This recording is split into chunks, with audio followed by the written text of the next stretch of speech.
Na stretnucu bešedovali slavista profesor dr. Dejan Ajdačić, prekladatelj Svjatoho pisma profesor dr. Janko Ramač, novinar i pisatelj Michal Ramač, jak i paroh keresturski otec Mihajlo Malacko.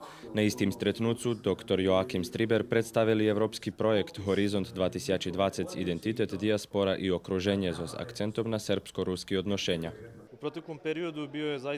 U prejšnjem perióde najistіше usilovno робило у вашому екзархату, odnosno teraz už u eparhiji, i došle sotrudzovalo za upravu za sotrudnictvo s cerkvami i vjerskima zajednicami, ktoré u realizaciji svojich programskih aktivnosti konstantno pomáhala, že by vyšlo Svjate pismo po ruski, bo sme znali, že narodu nasampred treba dať slovo Bože, ktoré on hodzen rozumic, že by še mohol modlic i rozdumovať o nej. Prekladali sme nasampred zo starohrečeského, jelinského alebo helenského, jak ho volajú, a kasnovali sme nasampred cerkovnoslavianski preklady, ukrajinski preklady, serbski, horvátsky, latinski všelijak, italijanski tiež tak.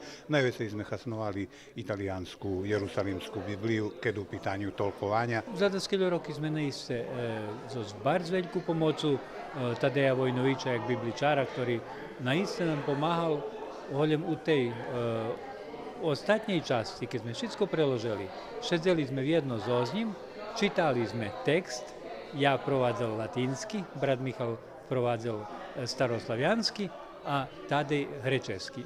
Roboty kolo prekladania Svjatoho pisma na ruski jazik počali 2006 roku i trvali do nedávna, a to ta drahocína knižka už u druku i neodluha hodna dojsť do každého domu.